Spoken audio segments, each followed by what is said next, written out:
Welcome to another quiet evening together. Tonight we begin a long, slow journey backward through time into the deep past of the British Isles. We are searching for the answer to a silent biological mystery that still flows, undisturbed and almost unnoticed, through the veins of millions of people alive right now. It does not shout. It does not make headlines. It does not change your daily life in any obvious way. And yet, hidden inside roughly 1 in 6 people across Britain and Ireland, there is a small genetic difference that ties them to a story so ancient, so layered with migrations and forgotten peoples, that to follow it properly is to walk all the way back to the final retreat of the great ice sheets, and perhaps a little further still. The mystery is this: Britain, together with Ireland and a handful of other places along the wild Atlantic edge of Europe, carries one of the highest concentrations of a particular kind of blood found anywhere on Earth. That blood is called Rh negative. And the question of why it should be so common in this one quiet corner of the world, while across most of humanity it is rare or almost entirely absent, has quietly fascinated scientists, geneticists, historians, and thoughtful people for more than 100 years. Tonight we will walk that road together, slowly, patiently, without any sense of hurry. We will trace the long roots of British ancestry through the medieval centuries, through the Roman occupation, through the Iron Age, through the Bronze Age, through the arrival of the first farmers, and all the way back to the hunter-gatherers who walked across a lost land that no longer exists. We will cross the water to the ancient hills of the Basque Country, where this same blood reaches its highest known concentration on the planet. And we will sit gently with the modern science of what Rh negative blood actually is, and what it might reveal about the tangled family tree of everyone who now calls these green islands home. There is no rush. There is nothing urgent to solve. There is only the slow unspooling of a story that has waited many thousands of years. So settle in. Make yourself comfortable. Let your shoulders soften. Let your breathing slow. And if your eyes wish to close, let them. The story is patient. It has waited 10,000 years already. It will gladly wait a little longer while you find your ease. Before we step properly into the current, a small and gentle word. If these long, softly spoken journeys through forgotten layers of history bring you comfort, please consider subscribing.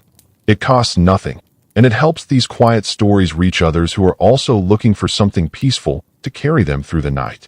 You may tap the bell if you wish. There is never any pressure. You are always welcome here exactly as you are. Now let us begin. To understand why so many people in these islands carry Rh negative blood, we must first understand what it actually is. And for that we only need to travel a little way back, to the year 1900, in a modest laboratory in Vienna. An Austrian doctor named Karl Landsteiner began doing something very simple. He took small samples of blood from his colleagues and mixed them together, just to see what would happen. In some mixtures the blood remained perfectly calm. In others it clumped and curdled as though the blood itself was rejecting the stranger. Through careful, patient work he realized that human blood was not all the same. It came in distinct types. He labeled the first ones A, B, AB, and O. That discovery alone revolutionized medicine and eventually earned him the Nobel Prize. But the story was not finished. 40 years later, in the late 1930s, Landsteiner and a younger colleague named Alexander Wiener made another unexpected finding. They had been injecting blood from rhesus monkeys into rabbits. The rabbits produced antibodies. When those antibodies were mixed with human blood, most samples reacted strongly, but a significant minority did not react at all. The blood that reacted they called Rh positive. The blood that remained calm, lacking a particular protein on the surface of its red cells, they called Rh negative.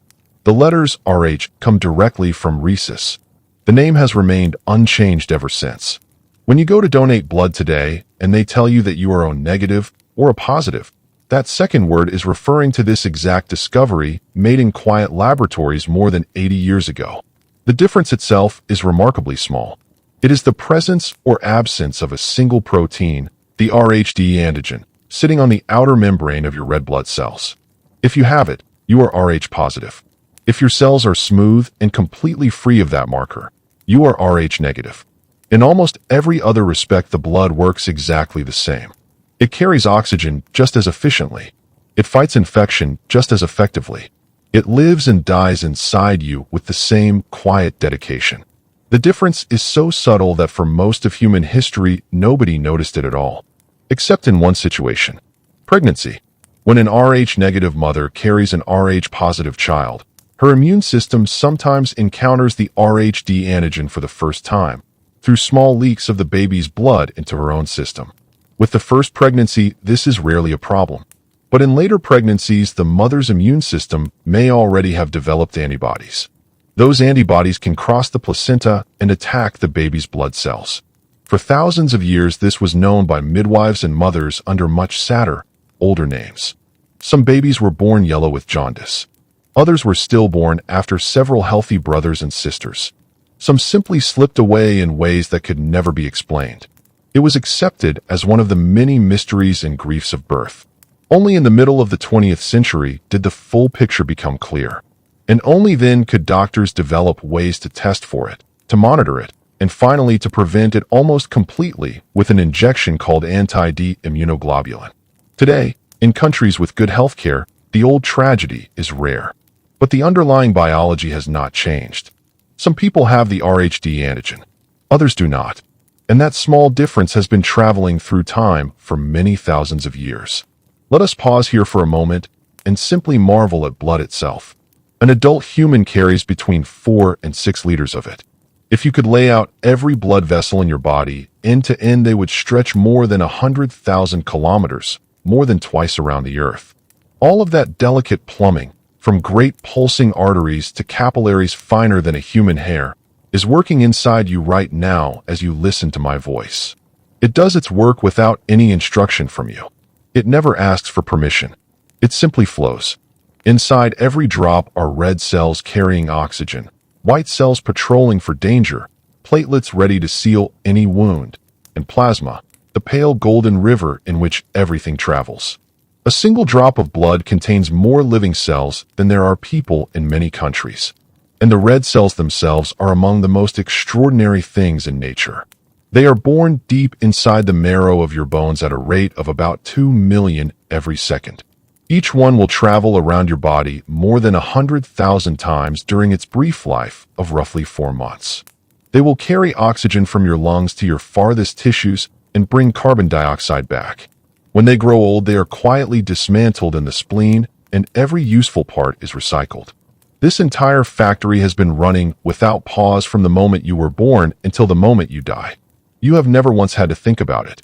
On the surface of those red cells sit the various blood group markers, the A and B antigens, the Rh system. More than 30 different blood group systems have been identified by science, each one a small genetic signature left by your ancestors. Most of them never matter in daily life. But the Rh system matters in 2 very specific contexts: transfusion and pregnancy. And of all the blood groups, it is the Rh-negative trait that has gathered the most fascination, the most speculation, and the most enduring scientific mystery. Because its distribution across the world is not random.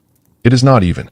It draws a clear, unmistakable line along one particular edge of Europe. In East Asia, it is almost unknown. Less than 1 person in 100 in China. Even rarer in Japan. Among the indigenous peoples of the Americas before European contact, it was virtually absent. In sub-Saharan Africa, the frequency is between 3 and 8%. In the Middle East, it rises to somewhere between 5 and 10%.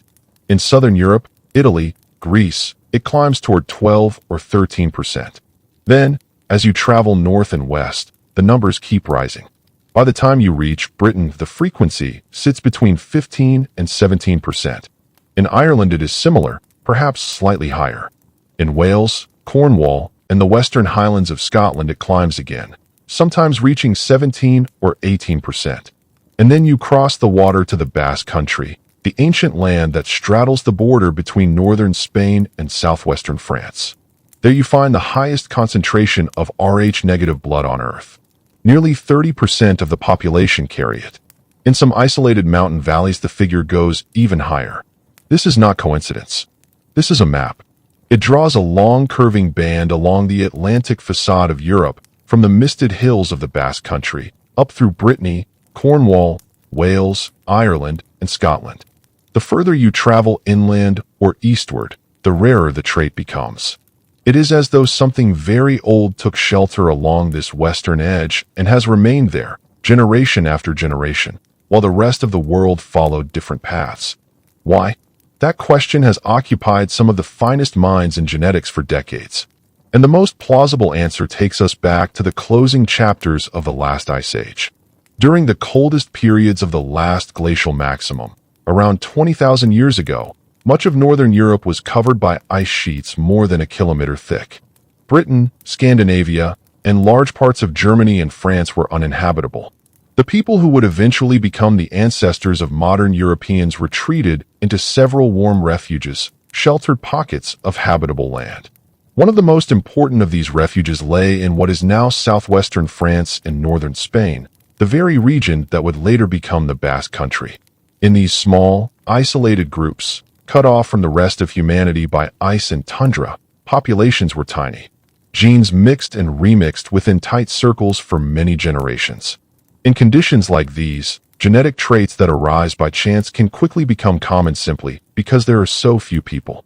It is possible, though still not proven beyond doubt, that the mutation that causes Rh-negative blood first became frequent in one or more of these southern refuge populations during the long frozen centuries. Then, as the world warmed, as the ice retreated centimeter by centimeter, these people began to move north again, following the returning herds of reindeer, wild horses, and giant cattle. They carried the trait with them. Slowly, quietly, it traveled across the greening continent until it reached the very edge of the world that was then becoming the British Isles. This is one of the leading scientific explanations. It is not the only one, but it fits the genetic data better than any other we currently possess. And so we must go there with them. Let us walk with these people. The Western hunter-gatherers, as archaeologists now call them, were not like the people who live in Britain today. Ancient DNA has given us an astonishingly clear picture. They were tall, lean, powerfully built from a life of constant movement. Their skin was dark, a deep brown adapted to the strong sunlight of their southern ancestors. Their hair was dark, often black and sometimes curly, and their eyes, in many cases, were a striking, pale blue. Dark skin and bright blue eyes. A combination that seems striking to us now, but appears to have been common among the hunter-gatherers of post-glacial Europe. The most famous of them is known to the world as Cheddar Man. He lived around 10,000 years ago in what is now Somerset. His skeleton was found in 1903 in a cave in Cheddar Gorge. For decades, he was simply an interesting museum piece. Then, in 2018, scientists extracted enough DNA to reconstruct both his appearance and his genetic profile with remarkable accuracy. He stood about 5'5". He was slender but strong, with powerful shoulders and arms. He had dark skin, blue eyes, and dark curly hair. He died in his early 20s, possibly from an infection or an injury. His body was placed carefully in the cave, suggesting he was not simply abandoned. When his genome was compared with modern people, a direct descendant was found living in the same area today, separated by 10,000 years. The continuity is humbling. Try now to picture his world. The ice sheets had gone, but the land was still raw and young. Forests of birch, pine, oak, hazel, and elm covered almost everything. There were no fields, no roads, no permanent villages. Only small, mobile bands of 20 to 30 people who knew every valley, every river bend, every stand of hazelnut trees with an intimacy we can barely imagine. They followed the salmon runs in autumn. They hunted red deer and wild boar. They gathered roots, berries, mushrooms, and leafy greens according to a calendar written only in the turning of the seasons. They made exquisite flint tools, some so small and delicate they are called microliths. They made bone needles, harpoons, and jewelry from shells and amber. They played music on bone flutes. They buried their dead with care, sometimes with red ochre and grave goods. They lived inside a world that was still full of meaning, where every river, every hill, every animal carried stories. And almost certainly, many of them carried the Rh-negative trait in their blood. We cannot test every skeleton for blood type. Ancient DNA work for the Rhd gene is difficult. But the genetic continuity between these Western hunter-gatherers and the modern populations of the Atlantic edge is strong enough that most researchers believe the trait was already common among them. These people did not need boats to reach Britain, because Britain was not yet an island. It was simply the northwestern peninsula of a vast European mainland. Between what is now eastern England and the Netherlands lay a huge, low-lying, incredibly rich land now known to science as Doggerland. At its greatest extent, it was larger than modern Britain. It was a country of wide, slow rivers, shallow lakes, vast reed beds, oak and hazel forests, and estuaries teeming with fish and wildfowl. For the hunter-gatherers of the time, it must have been close to paradise. We know they lived there because fishermen still drag up their tools from the North Sea floor. Flint axes, bone harpoons, barbed points, even the occasional human bone appear in trawler nets after storms. Each one is a message in a bottle from a world that drowned.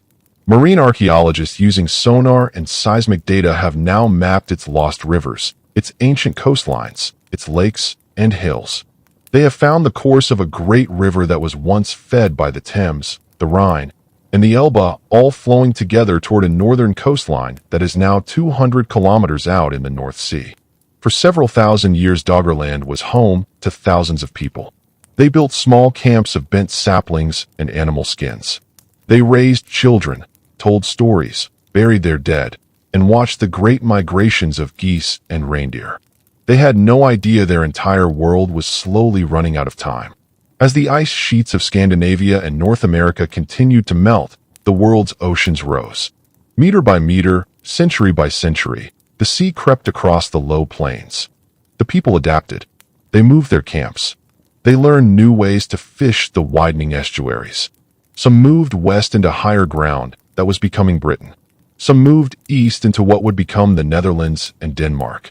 Then, around 8,200 years ago, came catastrophe. Far to the north, off the coast of Norway, an enormous underwater landslide known as the Storegga Slide sent roughly 3,000 cubic kilometers of sediment crashing down into the deep ocean. It was one of the largest landslides in Earth's geological history. It generated a tsunami of almost unimaginable power. The waves swept across what remained of Doggerland. It raced inland for many kilometers, in places reaching heights of 20 meters or more. It would have come without warning. A wall of black water filled with sand, trees, and debris, moving faster than a person could run. Entire communities camped along the low coasts would have been obliterated in minutes. A thin layer of sand and marine sediment left by that wave has been found by archaeologists in eastern Scotland, sometimes many kilometers inland from the present coast. It is a silent tombstone. After the tsunami, the sea continued its slow, relentless rise. By around 6,000 years ago, the last of Doggerland had disappeared beneath the waves. Britain had become an island for the first time in its human history. The people who survived on the western side of the new sea were now isolated. They were the direct descendants of those who had walked north out of the Ice Age refuges carrying the Rh-negative trait.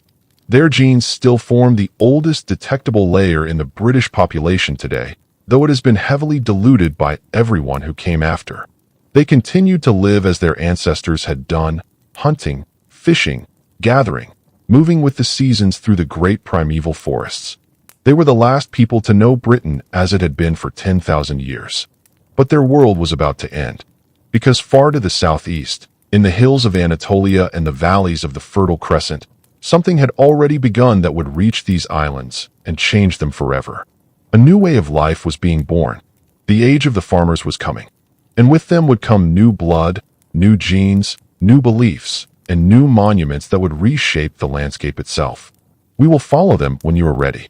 Take a slow breath now. Let everything we have spoken of settle in your mind. The dark-skinned, blue-eyed hunters. The lost country beneath the North Sea. The great wave that swallowed a world. The quiet genetic thread that has somehow survived every catastrophe and every invasion since. All of it is still inside the bodies of people walking around Britain and Ireland today. We have only just begun. When you are ready, when you have rested, simply say next part, and we will continue the journey together, moving forward into the arrival of the first farmers and the transformation of these islands. I will be right here. The story is patient, and so are we. We ended the last part with the surviving hunter-gatherers living alone in their forested island, unaware that far across the continent a revolution was already underway that would wash over them like a slow, unstoppable tide. Now let us turn our gaze to that distant source. In the ancient lands of the eastern Mediterranean, in the hills that curve through modern-day Turkey, Syria, Iraq, and Iran, human beings had been doing something unprecedented. They had begun to plant seeds deliberately. They had begun to select the wild grasses that grew most abundantly and to encourage them. They had begun to stay in one place for long enough that the seeds they scattered could grow and be harvested. They had begun to build houses of mud and stone that were meant to last for many years. They had begun to store grain in pits and jars. And they had begun to live with animals in a new kind of closeness. The wild sheep and goats that their ancestors had hunted now grazed near the settlements. The young were raised by hand. The boldest and least fearful animals were allowed to breed. Over many generations, these creatures became what we now know as domesticated sheep and goats. Pigs followed from the wild boar that rooted around the edges of villages. Cattle from the enormous aurochs, the wild ox that stood as tall as a man at the shoulder. This great transformation, the Neolithic Revolution, was not a sudden event. It unfolded over thousands of years. But it changed everything. Where hunter-gatherers had moved to follow the food, farmers made the food come to them. They cleared patches of forest. They planted wheat and barley. They built permanent homes. They made pottery to store and cook their grain. They developed new tools, the heavy ground stone axe for felling trees, the curved wooden plow for breaking the soil. They also developed a completely new relationship with land itself. Land was no longer simply a territory to pass through, a source of wild fruits and game. Land was now a possession. It was something that could be improved, invested in, passed down. Private property, in the sense we understand it today, was born. From its birthplace in the Fertile Crescent, this new way of life spread outward in two main directions. One branch traveled along the Mediterranean coast, carried by boats and along the shorelines, reaching Greece, Italy, Spain, and eventually the Atlantic coast of France. The other branch moved up through the Balkans and into Central Europe, following the great river valleys of the Danube, the Rhine, and the Elbe. It was a slow, patient movement, a few kilometers per generation. Sometimes the farmers themselves moved, carrying their seeds and animals and language. Sometimes the ideas moved first, adopted by hunter-gatherer groups who then became farmers themselves. Both processes happened at different times and in different places. By around 5,500 BC, farming had reached the northern coast of France. By around 5000 BC, the first farmers were looking across the narrow channel at the green hills of southern Britain. On a clear day, they could see the white chalk cliffs of what is now Dover. They could smell the land on the western wind. And so they came. They built boats of dug-out oak logs, or perhaps of skins stretched over a wooden frame. They brought their seeds, their cattle, their pigs, their sheep, their pottery, their stone axes, and their dead. They crossed the water, the first people to do so by boat, and stepped onto the shores of a land that had known only hunter-gatherers for more than 10,000 years. Recent DNA studies, which we now have in great detail, tell us a startling truth about this encounter. The first farmers of Britain were not descended from the hunter-gatherers who already lived there. They were a different people from a different genetic stock. Their ancestors had come out of Anatolia, modern Turkey, traveling across the Mediterranean and up through Europe. They had pale skin now, adapted to the weaker northern sun. Their eyes were brown. Their hair was dark. They were shorter and more slightly built than the tall, robust hunter-gatherers. They did not intermarry much with the older population, at least not at first. In the earliest Neolithic burials across Britain, the DNA is overwhelmingly Anatolian farmer ancestry. The hunter-gatherer DNA is nearly absent. It seems the two groups lived side by side, perhaps trading, perhaps occasionally clashing, but largely separate for many generations. What did the hunter-gatherers think when they saw these newcomers? They must have observed from the forest edges as the farmers began to do something no one had ever done on this island before. They began to cut down the great trees. Acres of ancient oak and elm and lime were felled and burned. The smoke would have been visible for miles. Where dense forest had stood for millennia, open fields now appeared. marked out with low banks and ditches, planted with rows of emmer wheat and barley. The farmers built houses, long rectangular structures of timber and wattle and daub, with thatched roofs and central hearths. They lived in these houses for decades, sometimes for generations. Beside the houses were storage pits and animal pens. The pigs grunted in the undergrowth. The cattle lowed in the meadows. The sheep bleated on the hillsides. To a hunter-gatherer who had never seen a domesticated animal, these creatures must have seemed strange indeed, half tame, oddly colored, living in such close and dependent proximity to humans. One can imagine the conversations around the hunter-gatherer campfires. The fear, the curiosity, the cautious approach. The hunters would have watched the farmers' fields fill with grain. They would have watched the farmers' women carrying heavy pottery jars. They would have watched the farmers bury their dead in great communal tombs made of stone and earth. And over time, despite the separation, the hunter-gatherers themselves began to change. Some of them must have drifted into the farmer settlements. Some must have married into the farming communities. Some must have taken up the new way of life themselves, partly out of attraction, partly out of necessity. As the forest shrank, the wild game became scarcer. The old hunter-gatherer way of life, which had sustained their ancestors for 10 millennia, was slowly being squeezed out of existence. By around 4000 BC, the great sweep of the Neolithic transformation was complete across most of Britain. The landscape was now a patchwork of fields, grazing land, and managed woodland. The old hunter-gatherer populations, where they still survived, were very small and very marginal. Now let us look closely at what the Neolithic people built, for they built things that still stand today, and that still haunt the imagination of everyone who sees them. The first type of great monument is the long barrow.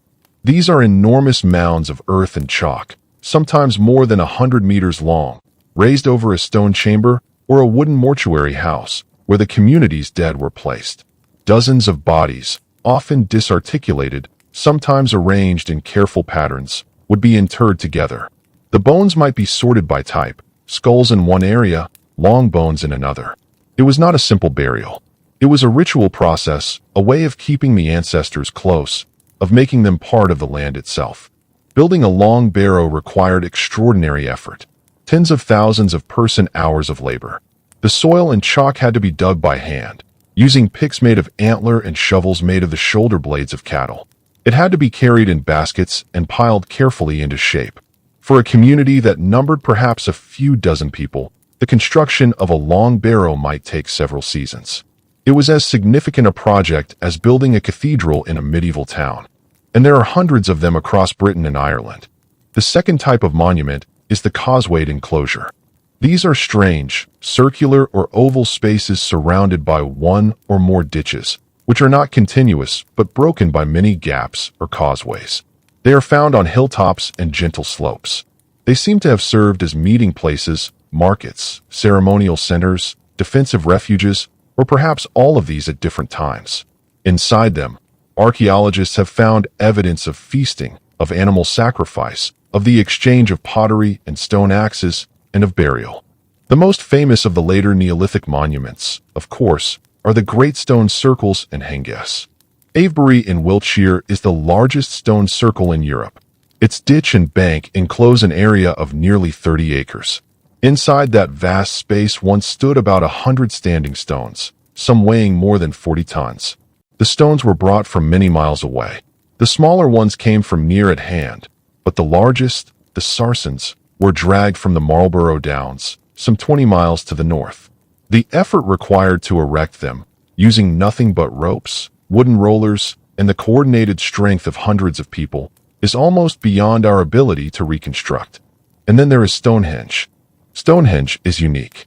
It is not simply a stone circle. It is an architectural achievement that seems almost to belong to a different age from the rest of Neolithic Britain. The stones themselves are of two types. The smaller blue stones, weighing up to 4 tons each, were brought from the Preseli Hills in Wales, a distance of more than 150 miles as the crow flies, but much further by any realistic overland or water route. How they were transported, whether by sea, by river, by dragging overland, or by some combination, is still debated. But the fact remains. Neolithic people moved these massive stones across a landscape that was still heavily forested, across rivers and valleys, with nothing but human muscle and simple technology. The larger stones, the sarsens, each weighing around 25 tons, were brought from about 20 miles away. They were erected in a precise arrangement, aligned to the rising sun at the summer solstice. The lintels were fitted to the uprights using mortise and tenon joints, a technique that requires great skill in shaping and measuring. The circle was built in stages over many centuries, beginning around 3100 BC and continuing in various forms until about 1600 BC. To stand at Stonehenge today, especially at sunrise or sunset, when the stones cast long shadows across the grass, is to feel the weight of time pressing down. These stones have seen the rise and fall of every civilization in Europe. They stood here before the pyramids of Egypt were built. They stood here when mammoths still survived on isolated Arctic islands. They stood here through the Roman Empire, through the Viking Age, through the Norman Conquest, through the Industrial Revolution, through 2 world wars. They will stand here long after we are gone. The people who built them were farmers. They were not kings in the sense we understand later monarchies. There is no evidence of a single ruler or a centralized state. Instead, the great monuments seem to have been the work of communities cooperating over long distances and many generations.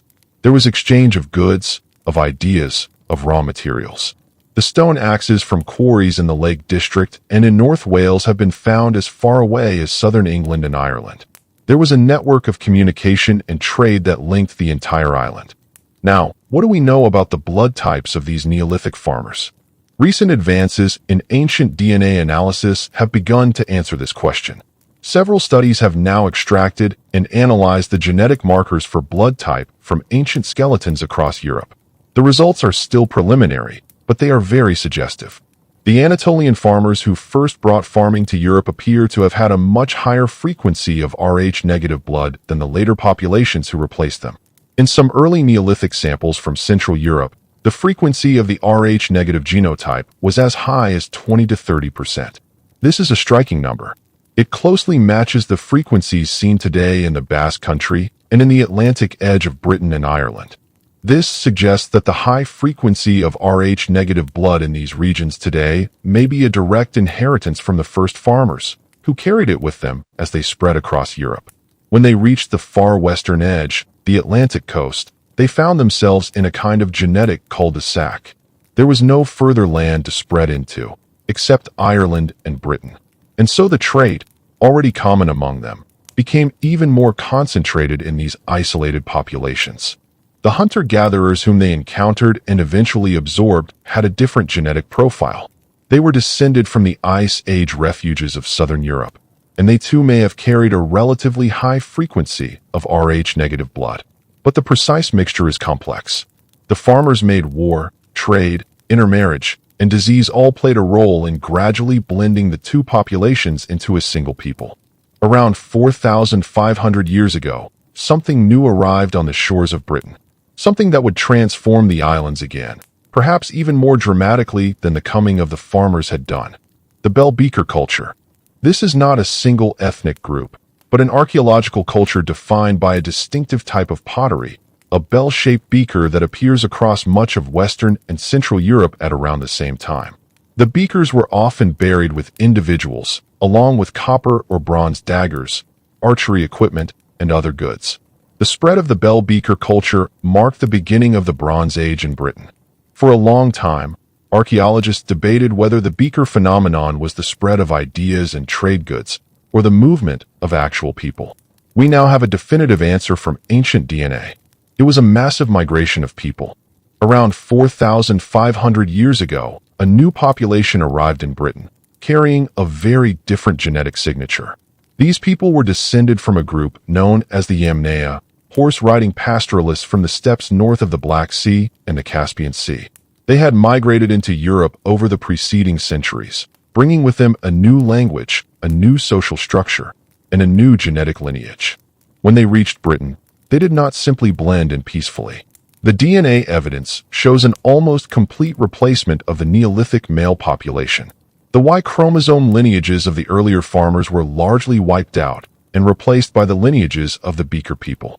The female lineages show more continuity, suggesting that local women were incorporated into the new society, but the men who had built the long barrows and the great stone circles were largely replaced. This was a population upheaval on a scale that rivals any other in European prehistory. It was not a single event, but a centuries-long process of migration, conquest, displacement, and cultural transformation. The Bronze Age that followed was a different world from the Neolithic that had preceded it. The great collective monuments largely ceased to be built. Instead, individual burial mounds, round barrows, became the dominant form. Each mound covered a single person, often a man, buried with his weapons and personal ornaments. Society had become more hierarchical, more focused on individual status and lineage. The great communal effort that had raised Stonehenge and Avebury was no longer possible or no longer desired. Metal, bronze, an alloy of copper and tin, was now the material of prestige. It was used for axes and daggers, for jewelry and decorative fittings. The tin needed to make bronze was not available everywhere. It had to be traded across long distances, some of it coming from Cornwall in the far southwest of Britain. This trade, and the control of the resources and routes it required, probably contributed to the rise of powerful individuals and regional chieftains. The people of the Bronze Age also began to transform the landscape in new ways. They cleared more forest, creating the open pastures and heathlands that we associate with many parts of Britain today. They built the first proper field systems, dividing the land into regular plots that would remain in use for generations. They built roundhouses, circular timber structures with conical thatched roofs, which became the standard dwelling for the next 2,000 years. And they buried their dead under round barrows, which dotted the hillsides in their thousands. Many of these barrows still survive today, visible as low grassy mounds on the skyline. If you walk across the chalk downlands of southern England, you are never far from one. Now, the genetic replacement brought by the Beaker people has important implications for our story of Rh-negative blood. If the earlier Neolithic farmers carried a high frequency of the Rh-negative trait, and if the Beaker people were largely descended from the Yamnaya steppe herders who had a different genetic profile with a lower frequency of Rh-negative, then the replacement of the male population and the absorption of the female population would have reduced the overall frequency of Rh-negative blood in Britain. But it did not eliminate it. The trait survived, passed down through the female lines and through some of the male lines that persisted. The result is the pattern we see today, a frequency lower than the Basque country, which was less affected by the Beaker migration, but still higher than most of continental Europe. The Basque people, isolated in their mountain valleys, were the descendants of those early farmers who had not been replaced.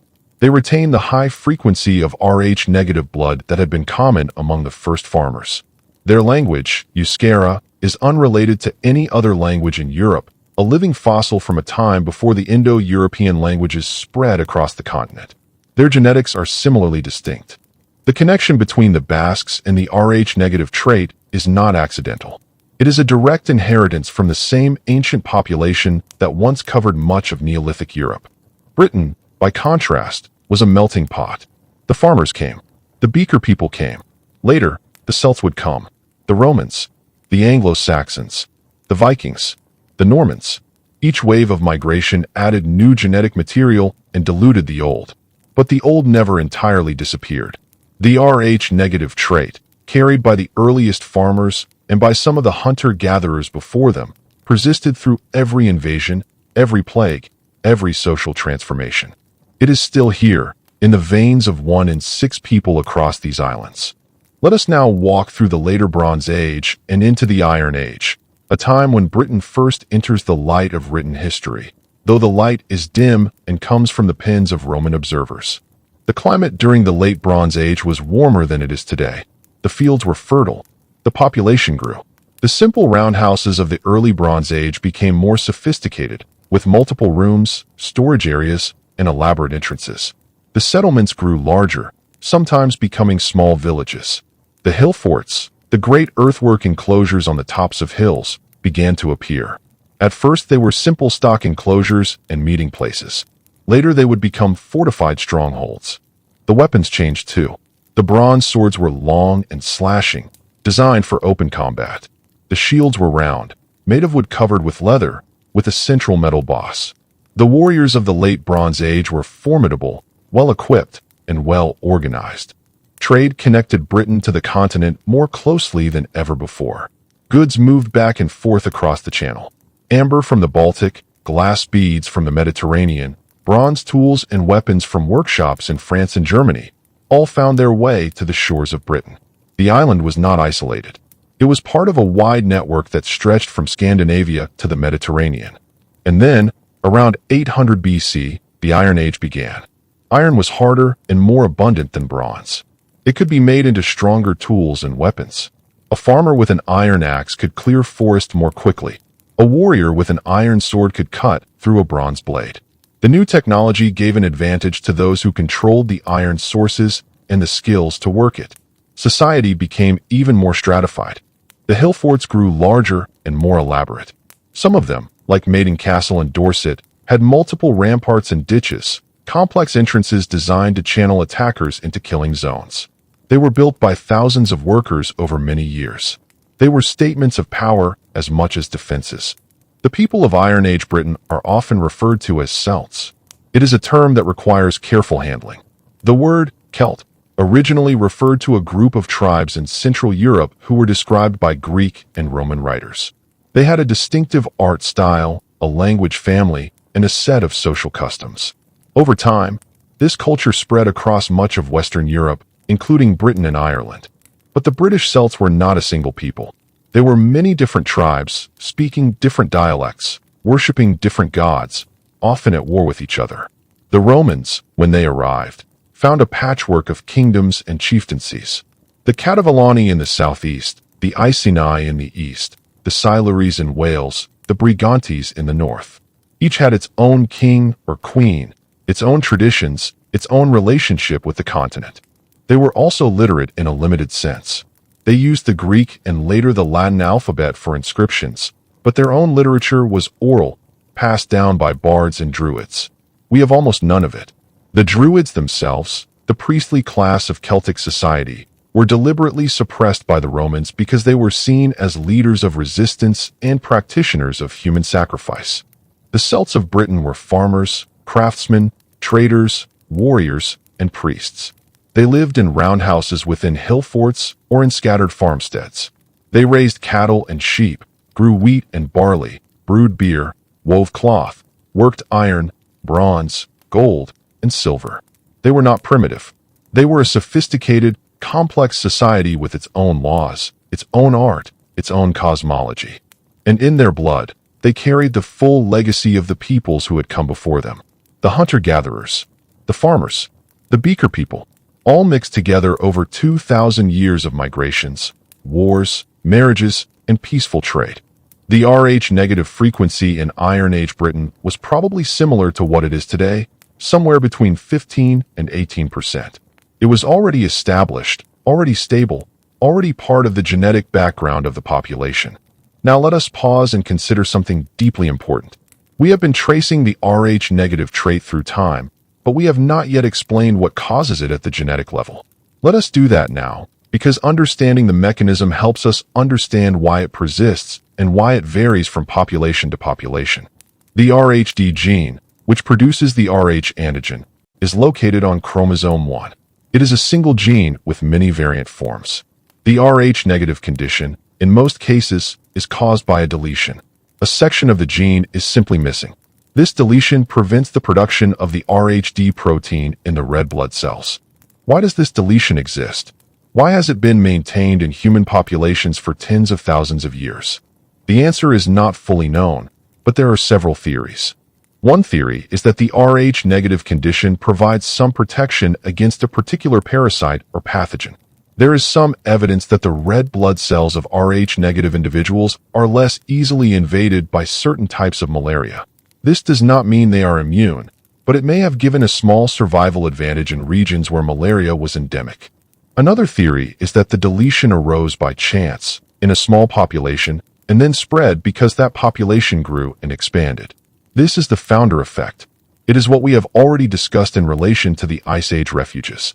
A small group of people, isolated for many generations, can by chance carry a high frequency of any genetic trait. When that group later expands, it carries the trait with it into new territories. A third theory is that the Rh-negative condition was itself the ancestral state. The earliest humans, the first Homo sapiens to leave Africa, might have been Rh-negative. The Rhd antigen, according to this theory, is a later mutation that became common in some populations but not others. The evidence for this is mixed, but it is a plausible alternative explanation for the global distribution. What is clear is that the Rh-negative condition is not a flaw. It is not a disease. It is a normal variation, like having blue eyes instead of brown or straight hair instead of curly. It may have some minor influences on health, but for the most part it is simply a neutral difference, a piece of genetic diversity that has been part of the human story since before the end of the last ice age. Let us now return to the historical narrative and move forward into the Roman period. The Romans first came to Britain in 55 and 54 BC under the command of Julius Caesar. These were exploratory expeditions, large-scale raids rather than full invasions. Caesar crossed the Channel with legions, fought battles against the British tribes, extracted tribute, and then returned to Gaul. He did not attempt to establish a permanent presence, but the contact changed Britain. Trade increased. Diplomatic missions were exchanged. Some British kings began to adopt Roman customs and to see themselves as part of a larger Mediterranean world. The actual conquest began almost 100 years later, in AD 43, under Emperor Claudius. This time the Romans came to stay. For legions, with auxiliaries, a total force of perhaps 40,000 men, landed in Kent and began a systematic campaign of conquest that would take decades to complete. They faced fierce resistance. Caratacus, the leader of the Cativalani, fought a guerrilla war in the hills of Wales before being betrayed and captured. Boudica, the queen of the Iceni, led a massive rebellion in AD 60 or 61 that burned London, Colchester, and St. Albans and nearly drove the Romans out of the island. She was defeated, but her name became a symbol of British defiance that endures to this day. Gradually, the conquest was consolidated. The Romans built roads, military forts, towns, and villas. They introduced new crops, new farming techniques, new legal systems. They brought Latin, which became the language of administration and elite culture. They brought Christianity in its early, obscure forms. They connected Britain more closely than ever before to the continent. But what did they bring genetically? Not very much, it turns out. The Roman military was ethnically diverse.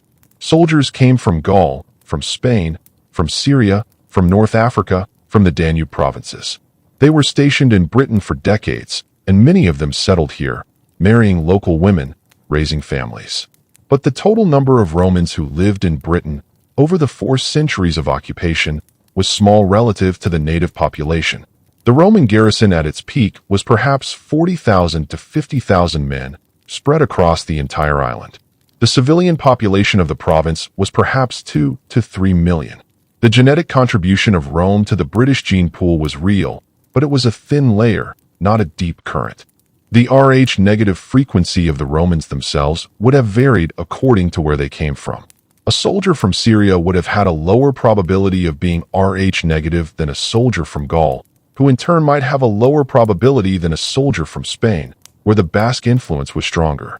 The overall effect was probably a slight dilution of the existing British frequency, but not enough to change it significantly. The Roman period ended in the early 5th century. The empire was collapsing under the pressure of barbarian invasions, internal strife, and economic decline. The legions were withdrawn from Britain to defend the continent, and the province was left to fend for itself. There followed a period that is still deeply obscure, often called the Sub-Roman or Dark Age period. The towns declined. The roads fell into disrepair. The villas were abandoned. The organized trade networks collapsed. The population shrank. And into this vacuum came new migrants from across the North Sea, the Anglo-Saxons. These were Germanic peoples from what is now northern Germany and Denmark, along with related groups from the Low Countries. Their migration to Britain had probably been happening in small numbers for centuries, as mercenaries and traders, but after the Roman withdrawal, it became a flood. The traditional account, written centuries later by the monk Bede and others, speaks of invasion and conquest. The Anglo-Saxons arrived in ships, fought the native Britons, and drove them westward into Wales and Cornwall. The truth is more complex. There was certainly violence. The archaeological record shows widespread destruction at many Roman towns and settlements. But there was also gradual settlement, intermarriage, and cultural assimilation. The genetic evidence that has emerged in recent years provides a clearer picture. The Anglo-Saxons made a substantial contribution to the English gene pool, particularly in eastern and central England. In some parts of the country, more than half of the modern ancestry can be traced to the Anglo-Saxon migrations. In western Britain, in Wales and Cornwall, the contribution is much smaller. The native Britons, descendants of the Roman-era population, remain dominant. This pattern is exactly what we would expect if the Anglo-Saxons arrived in large numbers and established themselves as a new ruling class, while the native population survived in the less accessible regions. The modern distribution of Rh-negative blood in Britain reflects this. The highest frequencies are in the west and north, in Wales, Cornwall, and the Scottish Highlands, where the native Briton ancestry is strongest. The lowest frequencies are in the east and southeast, where the Anglo-Saxon contribution is greatest. But even in the east, the frequency remains around 15%. The Anglo-Saxons themselves had a moderate frequency of Rh-negative blood, derived from their own ancestral populations in northern Germany and Scandinavia. They did not dilute the trait as much as might have been expected. They added their own genetic material, which included its own share of Rh-negative individuals. The Anglo-Saxon period lasted for about 600 years, from the 5th century to the 11th. During this time, the English language emerged, the kingdoms of England were formed, and Christianity was re-established after the Roman withdrawal. It was a formative period for what would become England. And then came the Vikings. The Viking Age in Britain began with the raid on the monastery of Lindisfarne in AD 793. For the next 2 centuries, Scandinavian raiders, traders, and settlers targeted the coasts and rivers of Britain and Ireland. They came from Norway, Denmark, and Sweden. They settled in the Orkney and Shetland Islands, in the Hebrides, in much of northern and eastern Scotland, in the Irish Sea region, and in a large area of eastern England known as the Danelaw. They founded cities like Dublin, Limerick, and York. They established powerful kingdoms and earldoms. They became part of the fabric of British life, sometimes as enemies, sometimes as allies, sometimes as rulers. Their genetic contribution was significant in the areas where they settled most densely. In the Orkney and Shetland Islands, the Norse ancestry is the dominant component, accounting for perhaps half of the modern gene pool. In parts of Yorkshire and the East Midlands, the Danish Viking ancestry is still detectable, and the Vikings, like the Anglo-Saxons, carried their own frequency of Rh-negative blood. The Scandinavian populations today have a frequency of around 15%, similar to Britain. The Vikings brought no great change to the overall pattern. The Norman conquest of 1066 was the last great migration to Britain in the medieval period, and the last one to have a major impact on the language and culture. William the Conqueror and his followers were Norse in origin, descendants of Vikings who had settled in northern France, but they had become French in language and culture. They brought a new ruling class, a new legal system, a new architecture, and a new language that would blend with English to create the rich hybrid we speak today. But their genetic contribution was small. The Norman elite was a thin layer at the top of society. They did not migrate in large enough numbers to change the underlying genetic profile of the population. The Rh-negative frequency remained stable. And so, by the end of the medieval period, the genetic landscape of Britain was broadly set. The migrations that would follow, the Huguenots in the 17th century, the Irish in the 19th century, the Jewish refugees, the Caribbean arrivals on the Empire Windrush, the South Asian communities from the former empire, all would add new genetic diversity. But none would fundamentally alter the deep pattern established over the previous 4,000 years. The Rh-negative trait, carried by the earliest farmers and by the hunter-gatherers before them, remains today in the same proportions as it has been for millennia. Let us now step back and think about what all of this means. We have traced the story of a single small genetic difference through 10,000 years of human history. We have followed it from the Ice Age refuges of southern Europe across the lost land of Doggerland, through the coming of the farmers, the building of Stonehenge, the arrival of the Beaker people, the Celtic Iron Age, the Roman occupation, the Anglo-Saxon settlement, the Viking raids, and the Norman conquest. It has survived every one of these upheavals. It has remained present, quietly flowing through the veins of the people who live on these islands, generation after generation. It is a testament to the stability of human populations over long timescales, and also to the unpredictability of genetic drift. Why did this particular trait become so common in this one corner of the world? Because of a series of historical accidents. The isolation of Ice Age refuges, the movements of early farmers, the topography of Atlantic Europe, the sequence of migrations and replacements. There is no single dramatic cause, no lost tribe, no secret origin. There is only the slow accumulation of chance events, working themselves out over hundreds of generations. And yet, the mystery remains. There is something about the Atlantic edge of Europe, from the Basque Country to Scotland, that preserves this genetic signature more strongly than anywhere else on Earth. It is a reminder that the deep past is never entirely lost. It lives on in our bodies, in the blood that flows through our veins, in the silent language of our genes. We have reached the end of our journey through the deep history of these islands. The Rh-negative trait is still not fully understood. There are still questions that science has not yet answered. But we have walked the path together, from the present all the way back to the end of the last ice age. And we have seen how the past echoes forward into the present. Now take a long, slow breath. The story of the blood is the story of the land and the people. It is a story of migrations and meetings, of loss and survival, of the slow and patient work of generations. It is in every person who lives on these islands, whether they know it or not. And it is in you, as you listen, in the quiet rhythm of your own heart, in the blood that moves through your own body, carrying the echoes of all those who came before. We have finished our journey now. There is nothing left to trace. The next time you hear about a blood type, you will know what it really means. It means ancestry. It means history. It means the slow unspooling of human existence across the deep, deep time of the earth. And it means that no matter where you come from, you are part of something much larger than yourself. You are part of the endless river of life, flowing from the ice age to the present, and on into the future we cannot see. Let us pause now and turn our full attention to the Basque people, for they are the living key to this entire mystery. The Basque Country is a small region straddling the Western Pyrenees, spreading across the border between Spain and France. It is a land of green mountains, deep valleys, and a coastline that faces the Bay of Biscay. The people who live there speak a language called Euskera, which is unlike any other language in Europe. It is not related to the Indo-European family that includes English, French, Spanish, German, Russian, and most other European languages. It is not related to the Uralic family of Finnish and Hungarian. It is a linguistic isolate, a surviving fragment from a time before the great language families spread across the continent. Attempts to connect Euskera to ancient Caucasian languages, to Berber, to Japanese, have all failed.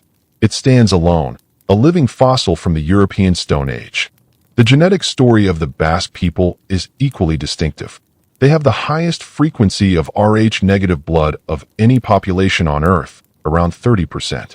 In some isolated valleys, the figure rises to 35% or even higher.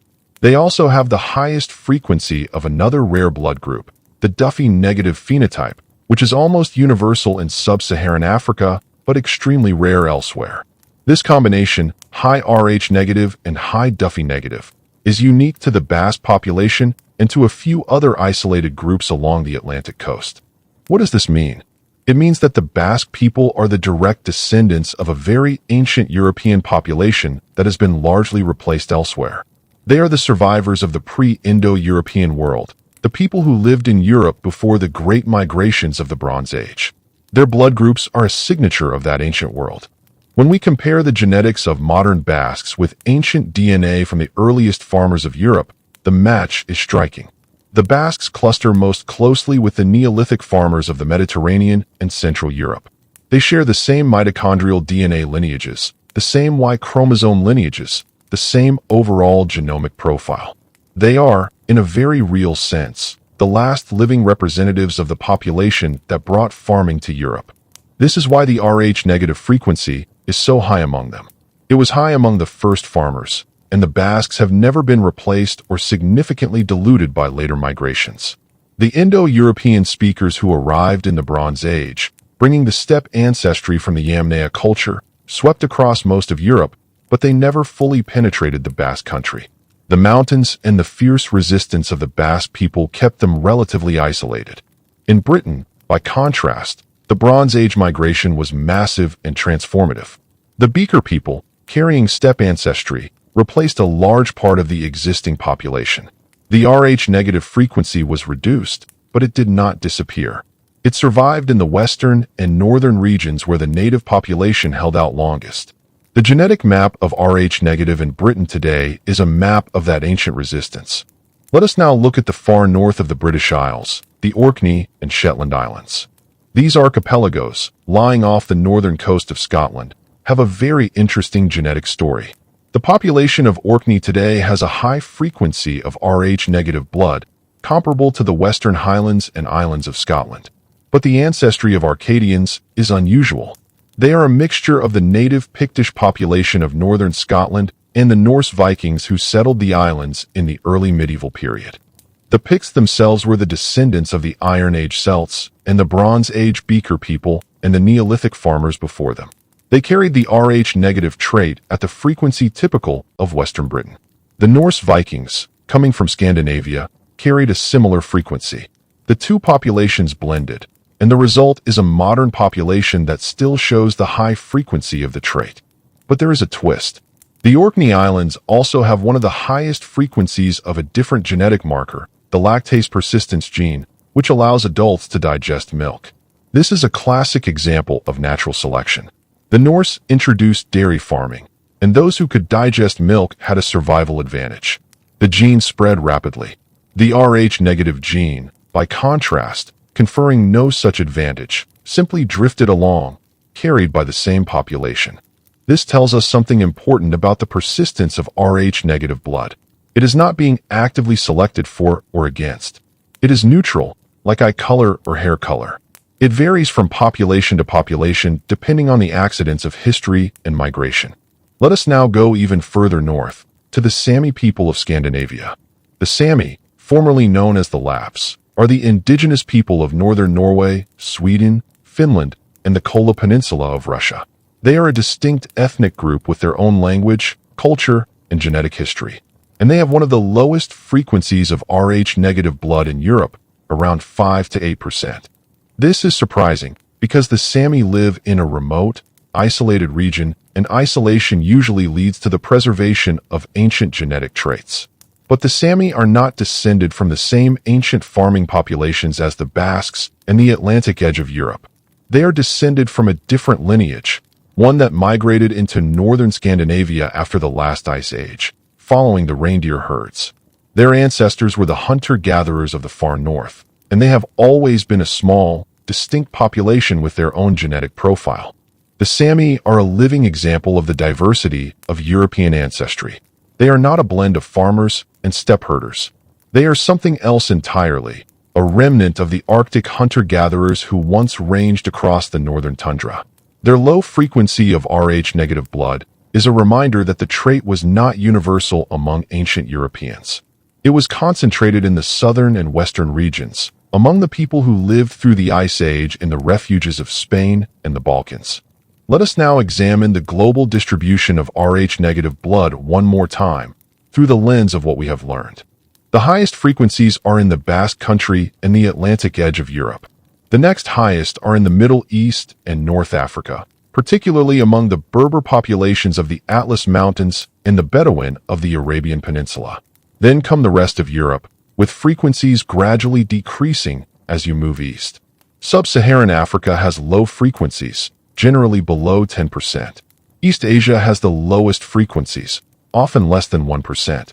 The indigenous peoples of the Americas and Australia, before European contact, had virtually no Rh-negative blood at all. How can we explain this global pattern? The most widely accepted model is that the Rh-negative trait arose in a population of early modern humans somewhere in the Middle East or Southern Europe, perhaps around 30,000 to 50,000 years ago. It was carried by the first modern humans to enter Europe, and it became common in the small, isolated populations that survived the last glacial maximum in the southern refuges. As these populations expanded after the Ice Age, they spread the trait across Europe, but it never reached East Asia or the Americas because those regions were populated by different migrations of humans who had already diverged before the trait became common. The later migrations, the steppe herders of the Bronze Age, carried a lower frequency of the trait, and when they spread across Europe, they diluted it in many areas. But the Atlantic edge, the Basque Country, and parts of the Mediterranean remained as refuges where the ancient frequency was preserved. This model fits the genetic data, the archaeological data, and the historical data better than any alternative. But it is not the only theory. Let us now consider the fringe theories, not because they are necessarily correct, but because they have captured the popular imagination and are worth examining with a calm and critical eye. One of the most persistent fringe theories about Rh-negative blood is that it is not of human origin at all. Some people have claimed that it is a sign of extraterrestrial ancestry, that the first Rh-negative humans were the children of aliens who came to Earth in the distant past. There are stories of the Anunnaki from Sumerian mythology, of genetic experiments, of a lost race of gods and heroes.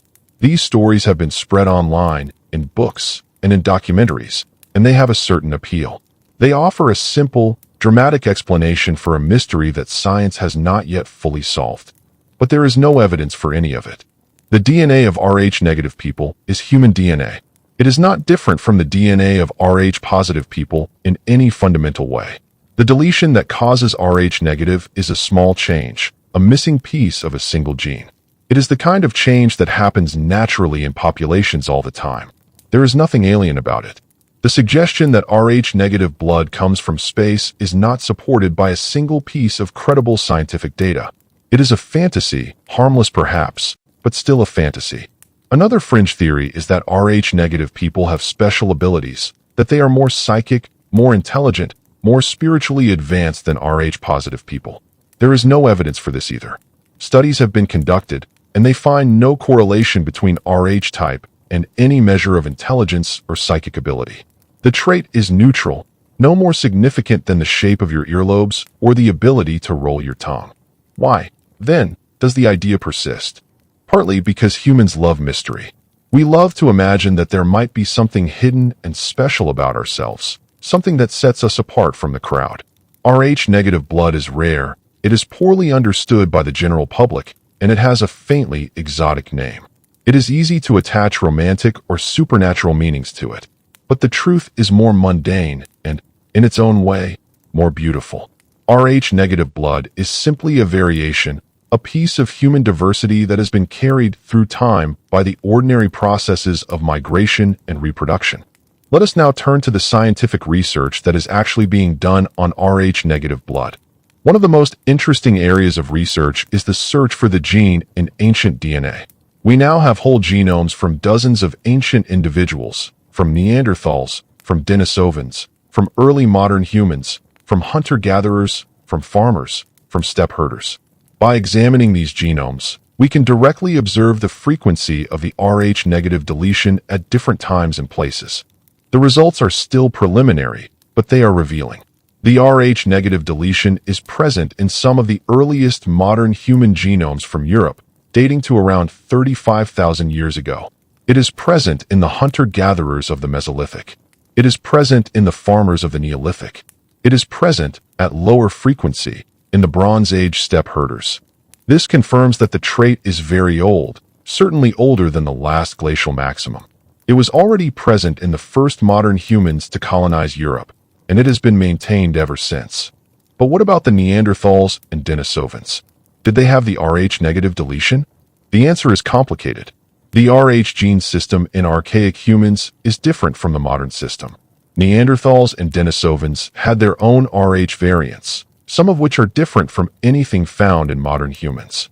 There is evidence that some of these archaic Rh variants have been passed down to modern humans through interbreeding, but the evidence is not yet conclusive. The most famous example of archaic DNA in modern populations is the Denisovan contribution to the genomes of people in Papua New Guinea and Australia. Those populations have a small percentage of Denisovan ancestry, and this ancestry includes certain blood group genes. But the Rh-negative deletion itself does not appear to have come from Denisovans. It is a modern human mutation. What about Neanderthals? Some studies have suggested that the Neanderthal Rh system was more diverse than the modern one, and that some modern humans inherited Neanderthal Rh genes through interbreeding. But again, the specific deletion that causes Rh-negative in modern humans has not been found in Neanderthal genomes. It appears to be a modern human innovation. This is an active area of research, and new discoveries are being made every year. But the weight of current evidence suggests that the Rh-negative deletion arose in the modern human lineage after it diverged from Neanderthals and Denisovans, probably within the last 50,000 years. Let us now consider the possibility that the Rh-negative deletion might have a hidden function, that it is not entirely neutral. We have already mentioned the connection to malaria. Some studies have shown that the malaria parasite Plasmodium falciparum has a slightly harder time entering Rh-negative red blood cells than Rh-positive ones. The difference is small, but in regions where malaria was a major cause of death, even a small protective effect could have been enough to increase the frequency of the Rh-negative allele. This would explain why Rh-negative blood is more common in regions that were historically malarial, such as the Mediterranean and the Middle East, and less common in regions that were not, such as Scandinavia. It is a plausible hypothesis, but it has not been proven. The evidence is suggestive, not definitive. Another hypothesis is that the Rh-negative deletion might have an effect on fertility or pregnancy outcomes beyond the well-known Rh incompatibility. There is some evidence that Rh-negative women have slightly different hormone levels or slightly different immune responses that could affect their ability to conceive or carry a pregnancy to term. But again, the evidence is mixed, and the effects, if they exist, are very small. The most honest scientific answer is that we do not know whether Rh-negative blood has any biological function beyond its role in blood typing. It may be a completely neutral trait, a passenger that has been carried along by the tides of human migration without ever influencing survival or reproduction. It may have subtle effects that we have not yet measured. The research is ongoing.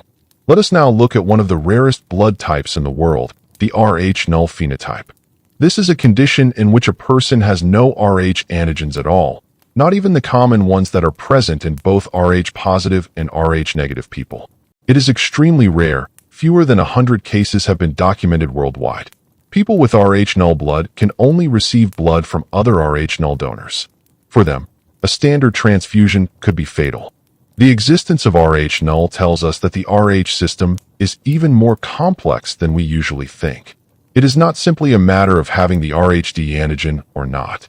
There is a whole family of Rh antigens, and the genetic regulation of their production is intricate. The study of Rh null has helped scientists understand the basic biology of the Rh system, and it has highlighted the importance of rare blood donors. There is a small network of Rh null donors around the world who regularly donate blood to support each other and to support medical research. They are a quiet, dedicated community, united by a shared genetic rarity. Let us now take a broader perspective. We have spent a long time examining the details of Rh-negative blood, its history, its distribution, its possible functions. But what does it mean, in the end, for the people who carry it? For most Rh-negative people, it means nothing at all. They live their entire lives without ever knowing that they have this trait, unless they happen to give blood or have a pregnancy that brings it to medical attention. Even then, for most people, it is simply a fact, like having curly hair or being left-handed.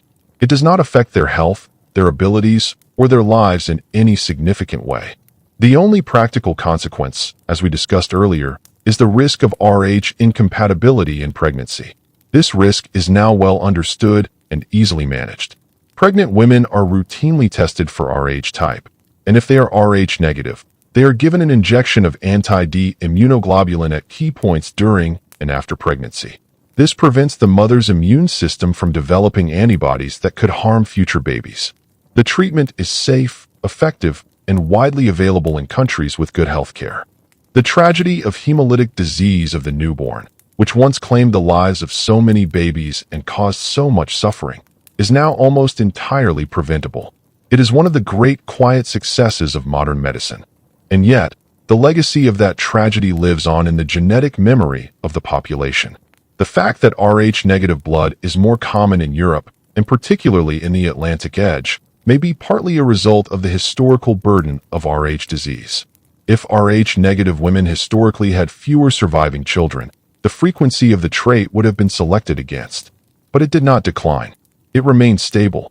This suggests that the selection against Rh-negative was weak, perhaps because the condition only affects pregnancies with an Rh-positive baby and only after the first pregnancy.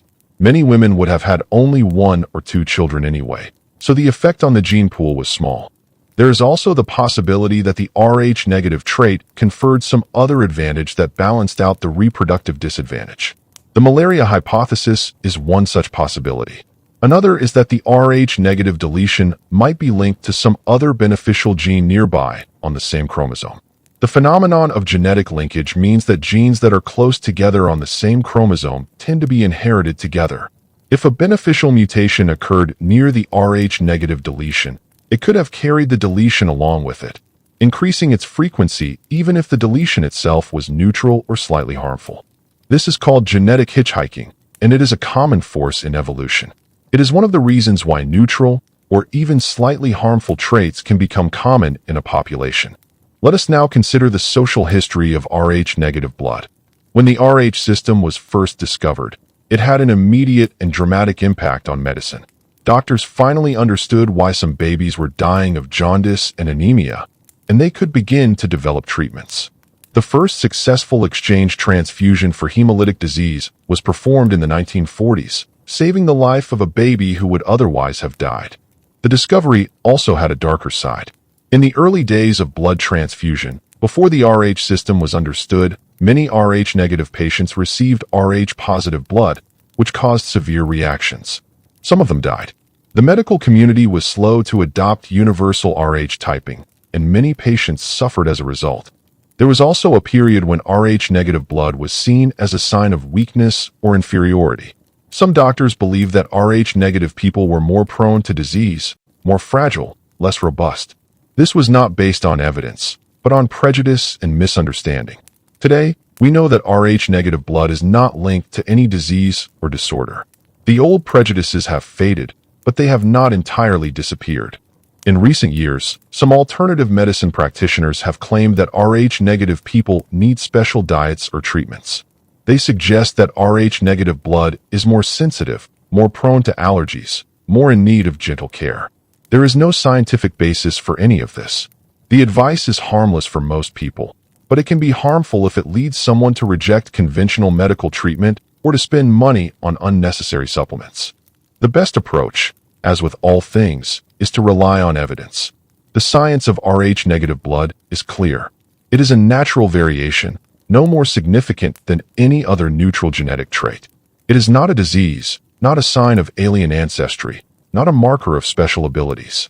It is simply a part of the beautiful diversity of the human species.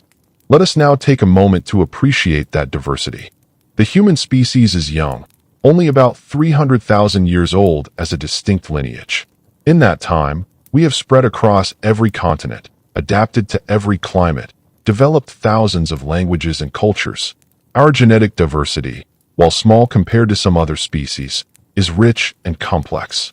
Blood groups are one of the visible signs of that diversity. They are a reminder that humanity is not a single uniform mass, but a tapestry of different threads, each with its own history. The Rh-negative thread is one of the oldest in that tapestry.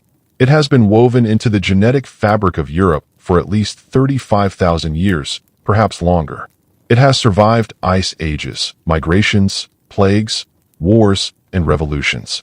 It will survive for many thousands of years more, flowing quietly through the veins of future generations, connecting them to the deep past in ways they may never fully understand.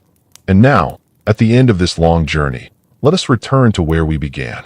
The quiet biological mystery of Rh-negative blood, hidden in the blood of 1 in 6 people across Britain and Ireland.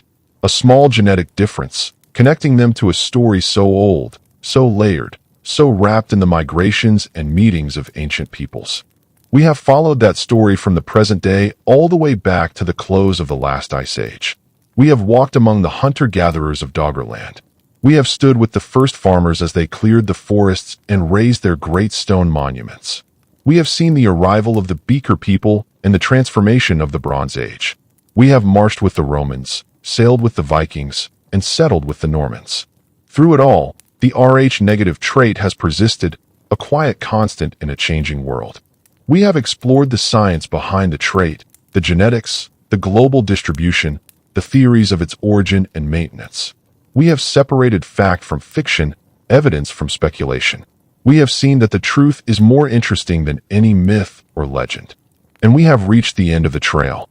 There is nothing more to say, except this. The next time you look at a map of the British Isles, or walk across a field in the English countryside, or stand before an ancient stone circle, remember the invisible thread that connects you to all those who came before. Remember the blood that flows through your own veins, carrying the echoes of 10,000 years of history. And remember that you are part of this story, whether you know it or not. You are part of the slow, patient, ongoing journey of the human species, a journey that began long before any of us were born and will continue long after we are gone. The story of Rh-negative blood is the story of humanity writ small. It is a story of migration, adaptation, survival, and diversity. It is a story of science and history and the quiet beauty of the natural world. And it is a story that belongs to everyone, Rh-negative and Rh-positive alike. Now, if you would like, you may rest. The journey has been long, and we have traveled far. But the conclusion, the final destination of our investigation, is coming up next. We have one last piece of the puzzle to examine before we can close this chapter. And after that, we can say that we have truly understood. The Bronze Age in Britain lasted for roughly 1,000 years, from around 4,500 years ago until about 3,500 years ago. For much of that time, it was a stable and relatively prosperous period. Trade flourished, settlements grew, metallurgy advanced, and a complex society with clear hierarchies and power structures developed across the islands. But by around 3,500 years ago, something was changing. In Central Europe, a new technology was spreading. It was iron. Iron is harder than bronze, stronger, more durable. It is also vastly more common than copper and tin. You do not need to find rare sources of metal and trade for them. Iron ore is found almost everywhere. Any community with the knowledge and the fuel to smelt it can have access to iron. This democratization of metalworking changed everything. You no longer needed to be wealthy and connected to trade networks to have good weapons and tools. You could mine iron locally, smelt it yourself, make your own weapons. The monopoly that bronze-working elites had enjoyed was broken. And as iron technology spread westward into continental Europe and eventually toward the Atlantic coasts, it brought with it new peoples, new languages, new ways of doing things.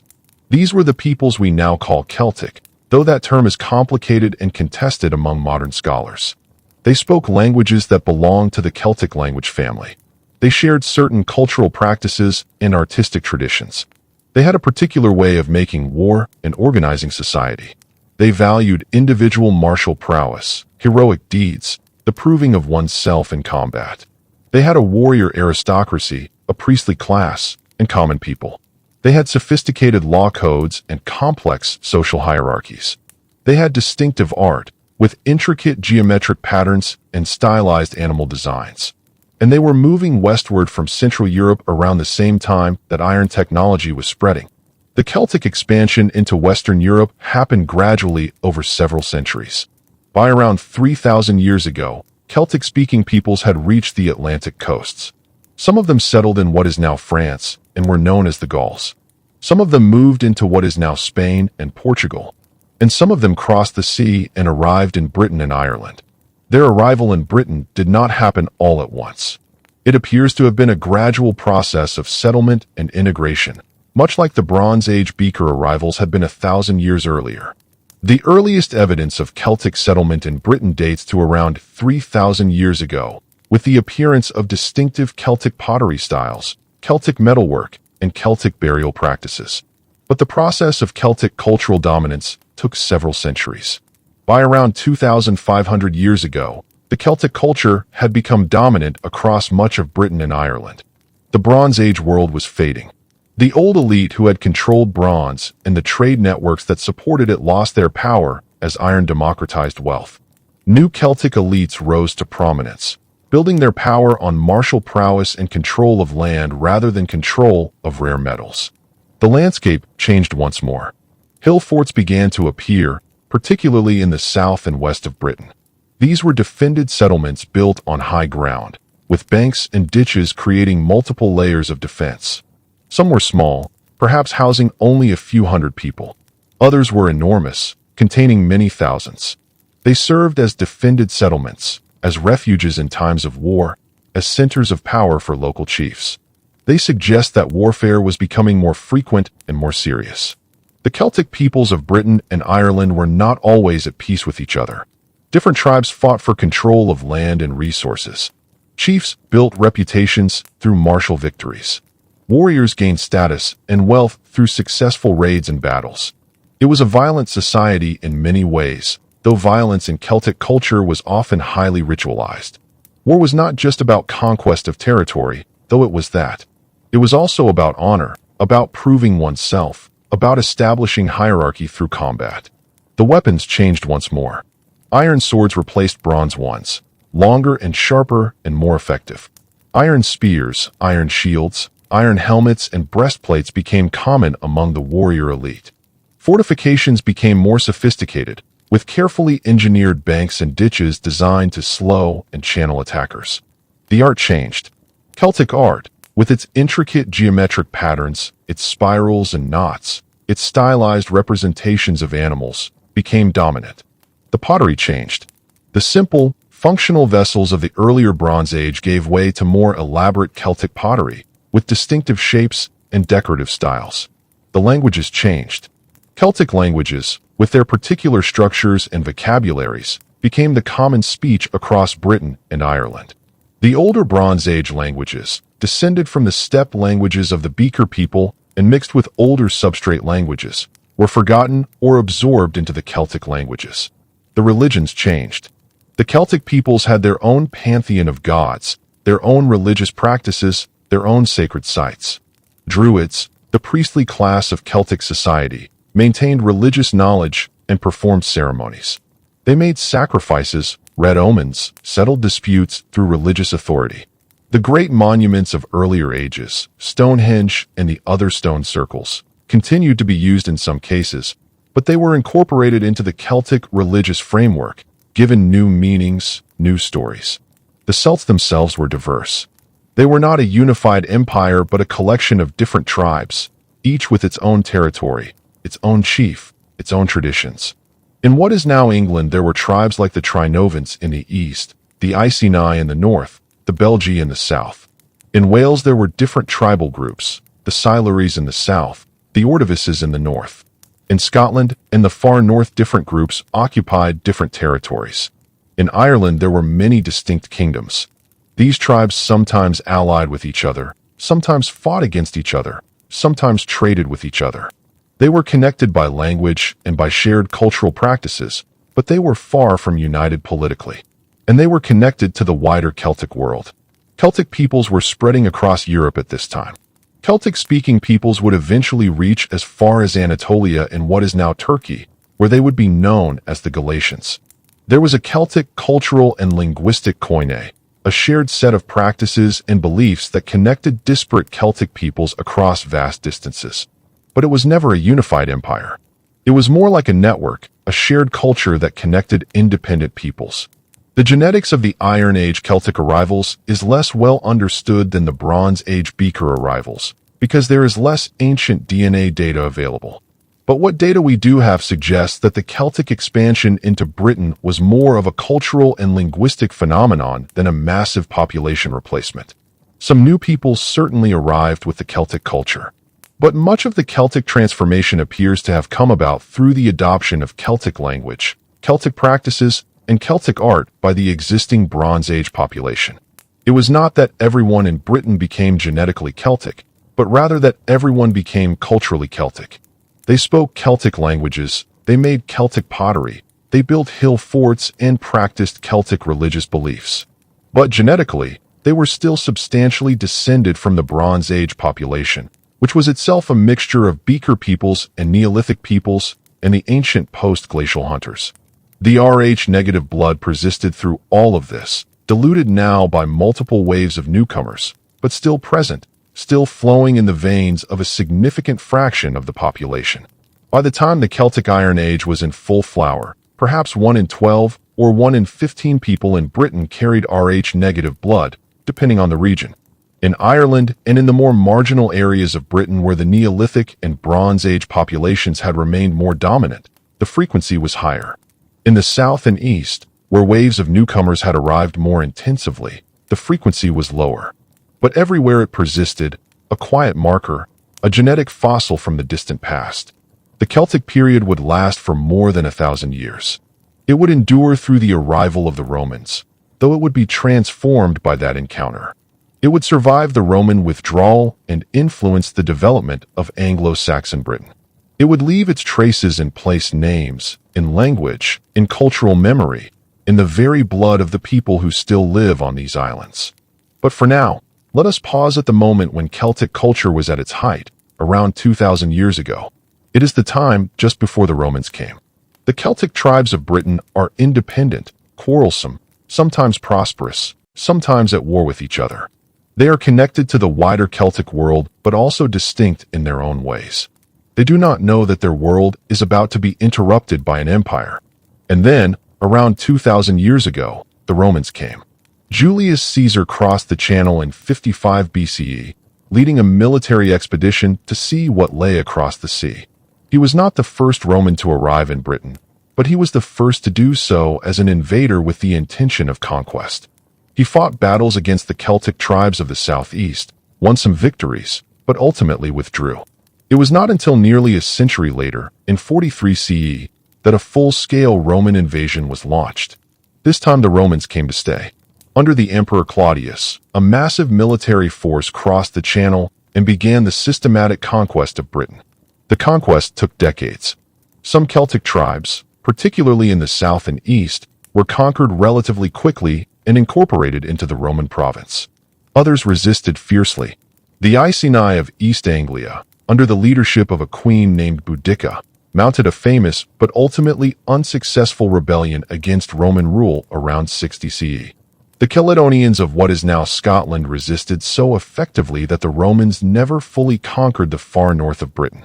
But by around 80 CE, most of Britain south of a line between what is now Newcastle and the Solway Firth was under Roman control. The Romans ruled Britain for nearly 400 years, from 43 CE to 410 CE. It was a period of enormous change. The Romans built roads, connecting all the major settlements. They built forts, cities, and administrative centers. They introduced urban living to people who had lived in smaller, scattered settlements. They built aqueducts, bathhouses, stone buildings of a sophistication that far exceeded anything that had been seen before. They brought Christianity, which gradually spread through the population and would eventually become dominant. They brought new laws, new administrative systems, new ways of organizing territory and people. They introduced Latin, which would leave profound traces on the English language that would develop later. And they brought new people. Roman soldiers were posted to Britain from all over the empire. Some stayed and married locally. Some were settled with their families in new colonies. Some traders and settlers arrived seeking opportunity. Most of the soldiers were from continental Europe, from Gaul, from Germany, from Spain, from Italy. Some came from further afield, from North Africa, even from the Middle East. Genetically, the Roman period probably represented a relatively small input into the British population, because the Romans were never more than a small administrative elite and military presence, perhaps a few 100,000 people at the height of their presence, spread across a population that was many times larger. But they were concentrated in the towns and the administrative centers, so their genetic influence was not evenly distributed. In the cities, in the villa estates worked by slave and tenant labor, the Roman genetic presence was stronger. In the countryside, in the small villages and farming settlements, the population remained more substantially descended from the Celtic, Bronze Age, and more ancient peoples. By and large, the mass of the British population during the Roman period remained genetically much as they had been before the conquest. They had been conquered, they had been incorporated into an empire, they had been exposed to new technologies and new ideas. But they had not been replaced. The Rh-negative blood that had been flowing through British veins for 10,000 years remained, still present, still persistent, still carrying forward its ancient message from a time before empires, before writing, before civilization itself. And then, in the early 5th century, the Roman Empire itself was crumbling.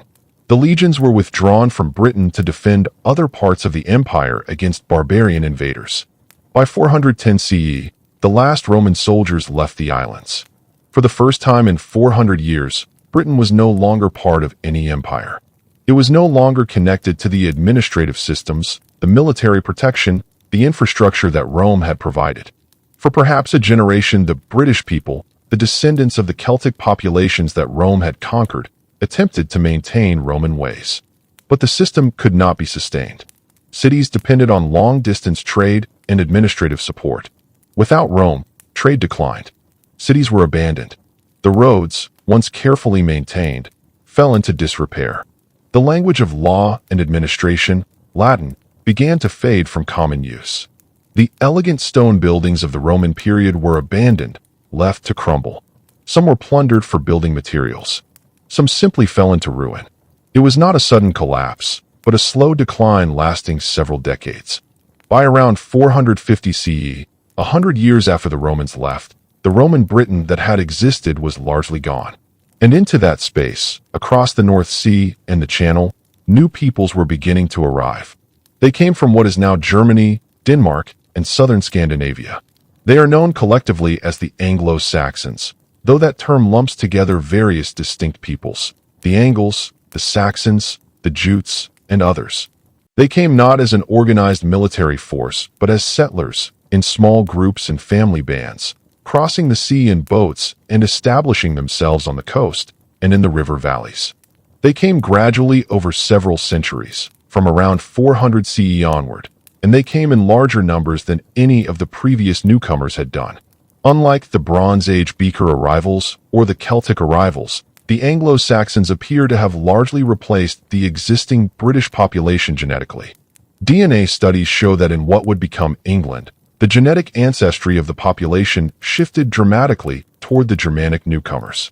In some regions, the Celtic and Roman British ancestry was almost entirely replaced.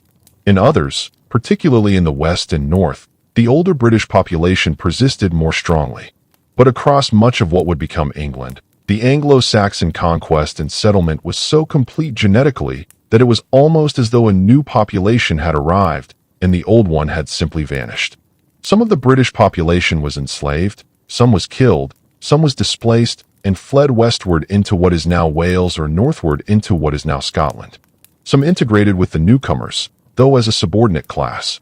But the overall effect was a profound genetic shift. The Anglo-Saxon genetic profile replaced much of the British. Germanic languages replaced Latin and Celtic languages in most of England.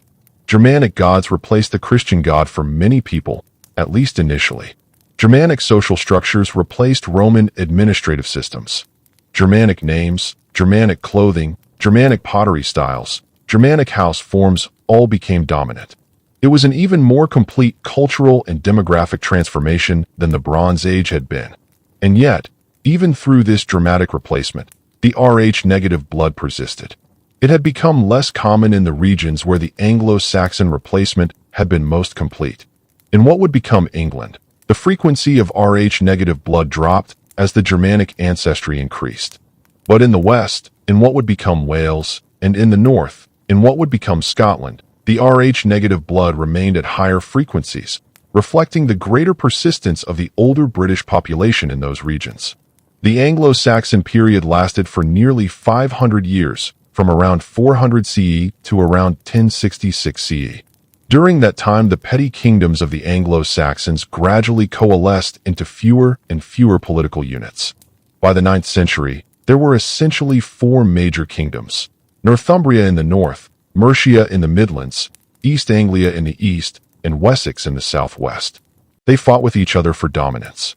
Gradually, over the course of several centuries, Wessex emerged as the dominant power. By the end of the 10th century, the kings of Wessex ruled most of what is now England, and the Anglo-Saxon Kingdom of England had been formed. But this period of relative stability was interrupted by new invaders. Starting in the late 8th century, Scandinavian Vikings began to raid the English coast. These were Norse warriors from what is now Denmark and Norway, seeking wealth and glory, and sometimes land to settle. Initially, they came in summer raiding parties, hitting coastal settlements, taking what they could, and returning home before winter. But gradually some of them began to stay. By the 9th century, large areas of what is now northern and eastern England were under Viking control. The Vikings established their own kingdom, the Danelaw, in the north and east, while the Wessex kings controlled the south and west. For a time, there was a rough partition, a shared dominance of the island between the Anglo-Saxon kingdoms and the Viking kingdom. But over the course of the 10th century, the Wessex kings gradually reconquered the Danelaw and brought it under unified English rule. By the early 11th century, England was united under a single king, though the unity was fragile and contested. The Vikings who settled in England interbred with the Anglo-Saxon population. Their genetic contribution was significant in areas of heavy settlement, particularly in the north and east. But they did not overwhelm the Anglo-Saxon genetic pattern the way the Anglo-Saxons had overwhelmed the British. Instead, they mixed with it, adding new genes to a population that had already been substantially Germanic but now became even more so, with additional Scandinavian ancestry. And still the Rh-negative blood persisted. The frequency had been diluted again by the arrival of these new peoples with their lower frequency of the trait. But it remained, still flowing in the veins of perhaps 1 in 12 or 1 in 15 people, depending on the region, still carrying forward its ancient message, still a marker of that deep, distant past. Then came 1066.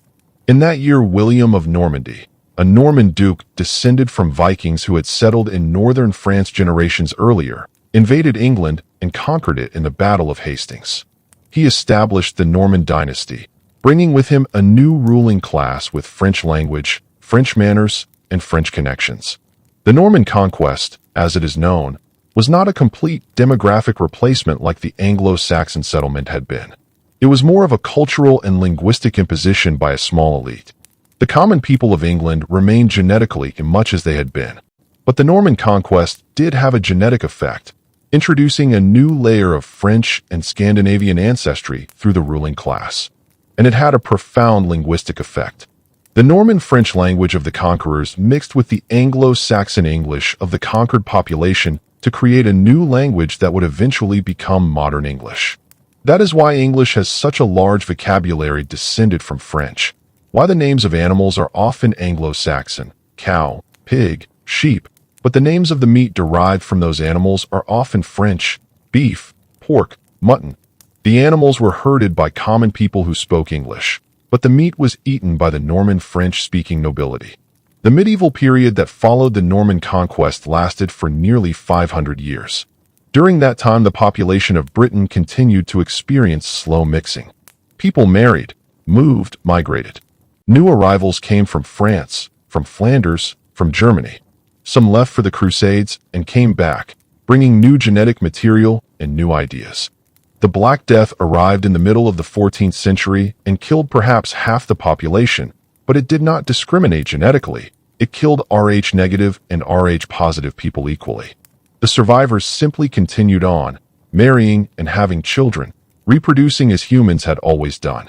By the end of the medieval period, around 1500, the population of England and Britain had reached a new equilibrium.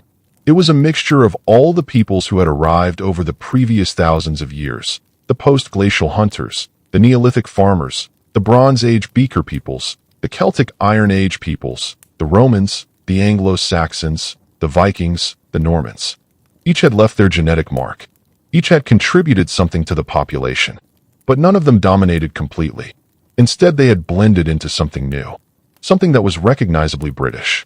And in that blended population, the Rh-negative blood remained, at a frequency that was now roughly what it remains today, around 15% in England, higher in Scotland, Wales, and Ireland, where the older populations had remained more dominant. The trait that had traveled through 10,000 years of history, surviving every invasion, every conquest, every plague, every famine, had finally stabilized at a frequency that would persist for the rest of history. From the medieval period onward, the genetic composition of the British population would change more gradually. The great waves of conquest and settlement were over. The population became more stable, more rooted in place. The Rh-negative blood, which had been diluted again and again by the arrival of peoples with lower frequencies of the trait, had reached an equilibrium.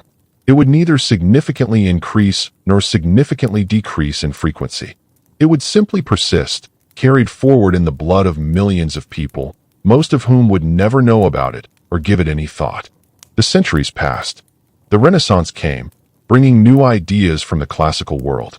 The Reformation came, dividing Christian Europe. The Age of Exploration came, carrying British and European peoples all around the world. The Industrial Revolution came, transforming Britain from an agricultural nation to an industrial one. The British Empire arose, becoming the largest empire in the world. All of this happened while the Rh-negative blood quietly persisted in the population. And then, in the year 1900, an Austrian doctor named Karl Landsteiner sat in his laboratory and began mixing blood samples together, and he discovered that human blood came in different types. 40 years later, he and Alexander Wiener discovered the Rh system. They discovered that some people had a protein on their red blood cells that others did not. They discovered Rh-negative blood, but they did not know its history. They did not know that it was the living inheritance of the Ice Age hunters, carried forward through 10,000 years of human history. They only knew that it was there, that it varied from person to person, that it mattered in certain medical situations. It was not until many decades later, as genetic science advanced, as DNA analysis became possible, that the deep history of Rh-negative blood began to emerge. Scientists realized that the trait was not randomly distributed. They noticed that it was more common in some places than others. They noticed particularly that it was more common along the Atlantic edge of Europe, more common in the West than in the East, more common in marginal areas than in centers of dense settlement. And gradually, as DNA analysis advanced, they began to piece together the story. They began to understand that the high frequency of Rh-negative blood in Britain and Ireland was not a coincidence or a mystery without solution. It was a fossil, a record written in blood, of the first people who had walked into these islands after the ice retreated. The story of Rh-negative blood is, in a very real sense, the story of deep British ancestry. It is a genetic marker that points backward through time to the hunters and gatherers of the post-glacial age. Everyone who carries Rh-negative blood, everyone in Britain and Ireland who has this marker in their blood, is a carrier of that ancient inheritance. It does not matter what their other ancestry is. It does not matter if they have German ancestors or French ancestors or Viking ancestors or any of the countless peoples who have arrived on these islands. The Rh-negative blood they carry is a direct link to those first people who walked into Britain after the Ice Age ended, who fished in the rivers of Doggerland before it drowned, who watched the great herds of deer move through the forests, who painted their faces with ochre and made music on bone flutes. It is a link that is so old, so ancient, that it is almost impossible to comprehend. It stretches back 10,000 years or more. It has survived every catastrophe, every invasion, every change of language and law and religion and technology. It is still there, still flowing, still carrying its message from a time so distant that we can barely imagine it. And as you listen to these words, if you are one of the 1 in 6 people in Britain or Ireland who carries Rh-negative blood, you are carrying that message. You are carrying the genes of people who lived in a world without agriculture, without metal, without writing, without kingdoms or empires or nations. You are carrying the genes of people who knew the forests as home, who hunted with bow and spear, who told stories around fires on cold nights, who looked up at a sky full of stars that burned with a brightness that our light-polluted eyes can no longer see. You are connected to them, whether you know it or not. You are their descendant. Their blood is your blood. Their genes are your genes. The inheritance of 10,000 years flows in your veins. It is a profound and humbling thing to know. It suggests that we are not isolated in time, not cut off from the past by a wall of years. We are connected to the past by bonds that run deeper than history, deeper than language, deeper even than memory. We carry the past inside us, in our blood, in our bones, in the very substance of our being. And that past, though it is so ancient that it seems unreal, though the people who lived it are utterly forgotten, though their languages and their stories and their beliefs have all vanished, still speaks to us, still connects us, still tells us something about who we are. The mystery of Rh-negative blood is, in the end, a mystery about continuity. It is a mystery about how the past endures, how small genetic variations can persist for thousands of years, how the blood of hunters who lived after the Ice Age can still flow in the veins of people sitting in modern cities listening to a story told by a voice in the darkness. It is a mystery that has no complete answer, but rather points us toward deeper questions. Who were we before we were us? What inheritance do we carry from the deep past? What stories are written in our blood? The answer, as we have seen tonight, is a story of migrations and meetings, of peoples arriving and mingling and integrating, of landscapes changing from ice to forest to farmland to city. It is a story that stretches back to a time when Britain was not an island, when the land was still wild, when the hunter-gatherers moved through forests that had never been cut by axe or plow. It is a story that has unfolded over 10,000 years, generation following generation, each one carrying forward a small part of the past into the future. And that story is not finished. It continues to unfold in the bodies of every person alive today who carries Rh-negative blood. It continues in every child born with that marker in their blood, a child who is unknowingly connected to a past so distant that it seems to belong to a different world. And perhaps that is the real mystery. Not why Rh-negative blood is more common in some places than others, though that is a fascinating question, but that we carry the past at all, that we are connected to people who lived before writing, before civilization, before history itself, that the blood of hunters flows in our veins, that the genes of first farmers pulse through our bodies, that we are the living descendants of countless individuals whose names are lost to time, but whose genetic legacy persists. It is a humbling thing. It reminds us that we are not separate from history. We are history, still living, still moving, still carrying the past forward into an unknown future. And if you carry Rh-negative blood, you carry that lesson in your very cells. You carry it every moment of every day, whether you think about it or not. You are connected to the deep past. You are connected to a time that seems impossible, a time before time as we now conceive it. You are carrying a message from 10,000 years ago. What that message is, we cannot fully know, but we can know that it is there. We can know that we are not isolated individuals cut off from the past. We are the continuation of an ancient line, still moving, still flowing, still alive. And perhaps that is enough. Perhaps that is the real answer to the mystery of Rh-negative blood. Not a scientific explanation, though science has given us much useful knowledge, but an existential one. A reminder that we are part of something much larger than ourselves. That we are connected, through blood and through time, to peoples and places that most of us will never know or fully understand. That history is not something that happened to other people in other times. History is happening right now, in your blood, in your cells, in the continuation of a chain of life that stretches back to the very beginning. We are the living past. We are the history of the world written in flesh and blood. And the world continues, and will continue, carrying forward those ancient inheritances into futures we cannot yet imagine. And so we come to the end of our journey tonight. We have walked backward through time, retracing the paths that brought us to this moment. We have seen the hunters and the farmers, the bronze workers and the iron workers, the Celts and the Romans and the Anglo-Saxons and the Normans. We have seen how waves of people arrived and mixed and blended into new peoples. We have seen how an ancient genetic trait persisted through all of these transformations, a quiet marker of deep ancestry. And we return now to the present, to the quiet evening where we began. The journey is complete, but the story continues. The blood still flows. The genes still carry their ancient messages. And somewhere in Britain or Ireland tonight, a child is being born, a child who may carry Rh-negative blood, a child who is unknowingly connected to a past so ancient that it seems to belong to legend. That child carries the inheritance of 10,000 years. That child is the present moment of a story that began when the Ice Age ended and will continue far into the future. That child, like all of us, is part of something vast and ancient and beautiful. That child is history, still alive, still unfolding. And the story goes on. It has always gone on. It will always go on. As long as people live and blood flows and genes are passed from parent to child, the story will continue. The past will persist. The ancient inheritance will remain.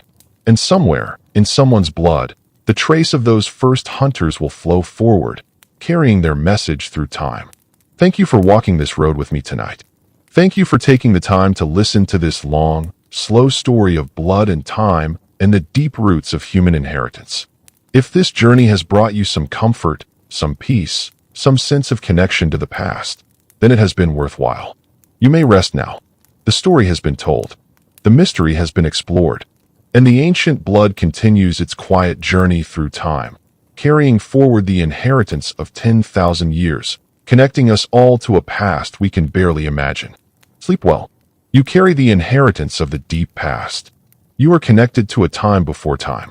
You are part of a story that stretches back further than any memory. And that story, your story, is still unfolding, still beautiful, still mysterious, still connected to something vast and ancient and profoundly human.